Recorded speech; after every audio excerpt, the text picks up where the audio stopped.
हम देखेंगे कक्षा 8वीं की कार्यपत्रक 14 और विषय है सामाजिक विज्ञान, राजनीति एवं सामाजिक जीवन। तो पाठ 8वां है हमारा, चल रहा है हाशियाकरण से निपटारा। ठीक है, मौलिक अधिकारों का उपयोग। संविधान में ऐसे कई सिद्धांत सूत्रबद्ध किए गए हैं जो हमारे समाज और राज्य व्यवस्था को लोकतांत्रिक बनाते हैं। ठीक है, बहुत सारे संविधान हैं जो बताए गए हैं संविधान में, जो हमारे देश है या हमारे समाज को लोकतांत्रिक बनाता है। इस संविधानों को मौलिक अधिकारों के जरिए परिभाषित किया गया है। इन सिद्धांतों को क्या करा गया है? मौलिक अधिकारों के जरिए उनका नाम देकर परिभाषित किया गया है। यह हमारे संविधान का एक महत्वपूर्ण हिस्सा है। ठीक है, ये हमारे संविधान का एक इम्पॉर्टेंट पार्ट है। यह अधिकार सभी भारतीयों को समान रूप से उपलब्ध होता है। ठीक है, सभी को ये इक्वल ही देते हैं, मतलब ये नहीं कि किसी को कम तो किसी को ज़्यादा, नो। ठीक है, जहाँ तक हाशियाए तबकों की बात है, उन्होंने इन अधिकारों को दो तरह इस्तेमाल किया गया है। किन की बात की है?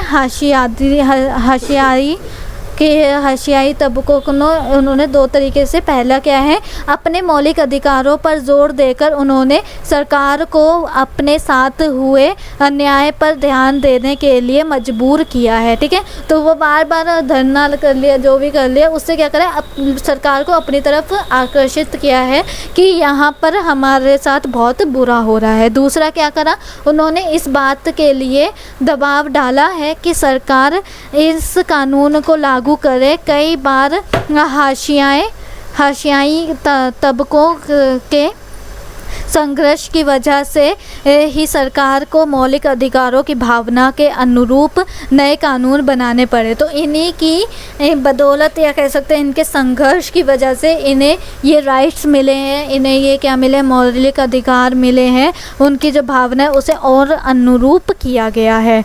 ठीक है, और भी स्ट्रिक्ट किया गया है। संविधान के अनुच्छेद 17 के अनुसार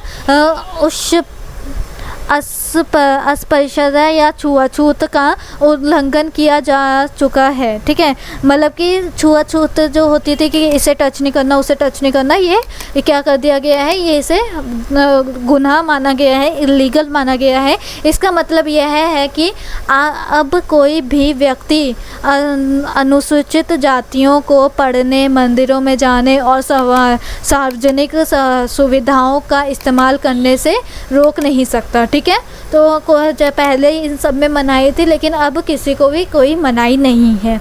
इसका मतलब यह भी है कि छुआछूत गलत है और लोकतांत्रिक सरकार इस तरह के आचरण को बर्दाश्त नहीं करती।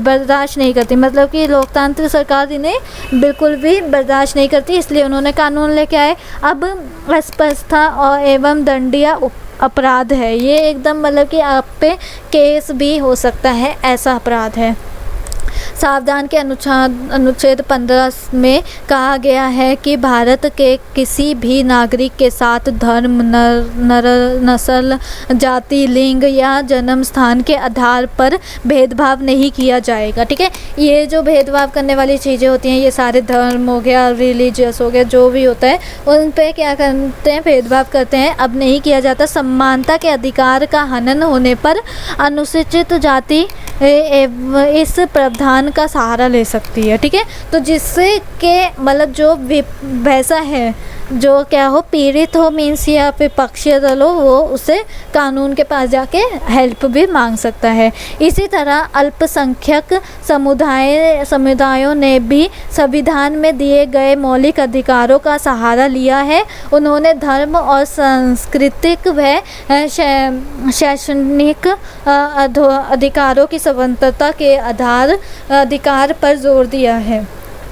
जो अल्पसंख्यक समुदाय होते हैं, बहुत थोड़े जो समुदाय होते हैं, उन्होंने भी इसी तरह उनका सहारा लिया मौलिक अधिकारों का, और धर्म और संस्कृति और शैक्षणिक से अपना क्या कर स्वतंत्रता ले ली। जहाँ तक संस्कृति और शैक्षणिक अधिकारों का प्रभव है, मुसलमान और पारसी आदि संस्कृत धार्मिक समूहों को अपनी संस्कृति की सुरक्षा का अधिकार मिला हुआ है। ठीक है, तो इन्हें अपनी संस्कृति, जो जिसकी संस्कृति है उन्हें अपनी संस्कृति का क्या मिल रखा है, अपना बचाव करो, मतलब कि किसी को उल्टा बोलना नहीं और अपना धर्म के बारे में कुछ उल्टा सुनना नहीं। ठीक है, उसके बाद क्या है, इस तरह विभिन्न प्रकार के संस्कृत अधिकारों की व्यवस्था करके संविधान ने ऐसे समूहों को संस्कृत न्याय के देने का प्रसार किया है। तो ऐसे जो विभिन्न प्रकार के संस्कृत होते हैं धारों को,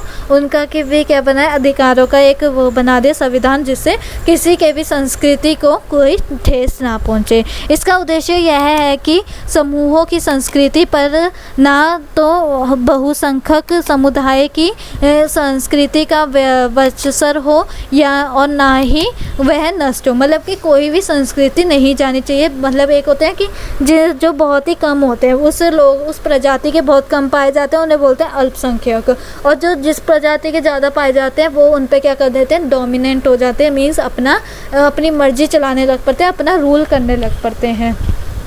उसके बाद क्या है, सामाजिक न्याय को प्रोत्साहन। तो यहाँ पे क्या है, संविधान को लागू करने के लिए राज्य और केंद्र सरकारें जनजातीय आबादी वाले या भारी अनुचित जाति आबादी वाले इलाकों में विशेष प्रकार की योजनाएं लागू करती हैं। उदाहरण के लिए जैसे कि कौन कौन सी योजनाएं, कई स्थानों पर अनुसूचित जातियां और आदिवासियों को सरकार की ओर से मुफ्त या रियासती दरों पर छात्रावास की सुविधा उपलब्ध होती है। मीन्स वो कुछ सुविधाएं उपलब्ध कराते हैं जो अल्पसंख्यक होते हैं, आदिवासी होते हैं, और जो भी जैसे भी होते हैं उनको या तो फ्री देती है या तो फिर जितना नॉर्मल प्राइस होता है उससे कम देती है, ताकि वे शिक्षा संबंधी सुविधाएं हासिल कर सकें जो मुमकिन है। ठीक है, तो जो शिक्षा का शिक्षा देती है उन्हें फ्री या फिर कुछ कम पैसे लेकर, कि उनके अपने इलाकों में उपलब्ध नहीं हो इसे, तो ये उनके अपने इलाकों में ना हो, तो इसलिए इसके अलावा सरकार कानूनों का भी इस्तेमाल करती है ताकि व्यवस्था में निहित असमानता को ख़त्म करने के लिए ठोस कदम उठाया जा सके। ठीक है, तो इसलिए यहाँ पर क्या होता है, सरकार जहाँ पर नहीं बने होते वहाँ पे बनवाती हैं। बजट तभी निकलता है ताकि यहाँ पर क्या डेवलपमेंट करनी है उसी के लिए निकलता है, और ठोस कदम उठाती है ताकि सारी जगह उनका जो अपॉर्चुनिटीज़ है वो सब सारी जगह पहुँचे। ठीक है, आश्वासन की व्यवस्था इसी तरह का एक महत्वपूर्ण कानून है। ठीक है, आश्वासन की व्यवस्था इसी तरह का एक महत्वपूर्ण कानून वो है, महत्वपूर्ण कानून या नीति है, जिसके द्वारा शिक्षण संस्थानों और सरकारी नौकरियों में अनुसूचित जातियों और आदिवासियों के लिए सीटों का आरक्षण किया जाता है। मीन्स इतनी % सीटों में कौन रहेंगे, वो ही रहेंगे। तो उनका क्या होता है, ये उन्हें एक तरीके की प्रोटेक्शन दी जाती है कि आप भर सकते हो फॉर्म कहीं पर भी, किसी भी गवर्नमेंट नौकरी में या जिसमें भी आप भरना चाहो। उसके बाद क्या है, हाशियाई तरीके के लोग अपने ऊपर किए गए अन्यायों के विरुद्ध मौलिक अधिकारों का प्रयोग किस प्रकार कर सकते हैं। तो हमने यहाँ पर देखा वो 2 तरीके थे उन्होंने यहाँ पर करा था। तो आपका आंसर क्या हो गया यहाँ पर, ये वाला फर्स्ट का आंसर हो गया। ये पहले 2 जो हैं ये इन्होंने बोले थे। ठीक है, तो आप यहाँ से लिख सकते हो, हाशियाओं ने तंबाकू। ठीक है, ये आप लिख सकते हो। उसके बाद ये आपका फर्स्ट वाले का आंसर हो गया है। अब आते हैं नेक्स्ट पे। तो सेकंड वाला ज़रा देखते हैं क्वेश्चन क्या कह रहा है हमसे। सेकंड क्वेश्चन कह रहा है, राज्य सरकारें और केंद्र सरकारें सामाजिक न्याय को किस प्रकार प्रोत्साहित करती हैं। तो हमने यहाँ पे पढ़ा था ये लास्ट वाले पैराग्राफ में ही कि कैसे दोनों की दोनों सरकारें हमारा का ये संभाल रही है, तो ये आप आंसर हो जाएगा 2। ठीक है, थोड़े बड़े बड़े हैं बट करने पड़ेंगे, क्लास भी 8th है।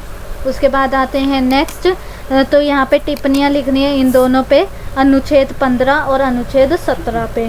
ठीक है, तो मैं बता देती हूँ यहाँ पर कहाँ पर हमने पढ़ा था अनुच्छेद, ये रहे हमारे, तो ये हमारे अनुच्छेद हैं, ये दोनों आपने लिखना है, ये टिप्पणियाँ ही होगी इनकी। ठीक है, तो ये आंसर नंबर 3 हो गया। अनुच्छेद 17 यहाँ से स्टार्ट करोगे, अनुच्छेद 15 यहाँ से स्टार्ट करोगे, सिंपल। तो यहाँ पर आपकी वर्कशीट कंप्लीट होती है। अगर आपको वीडियो अच्छी लगी हो तो लाइक कीजिए, शेयर कीजिए, चैनल पे नए हो तो सब्सक्राइब करना बिल्कुल ना भूलें और कमेंट में रिव्यू ज़रूर दें।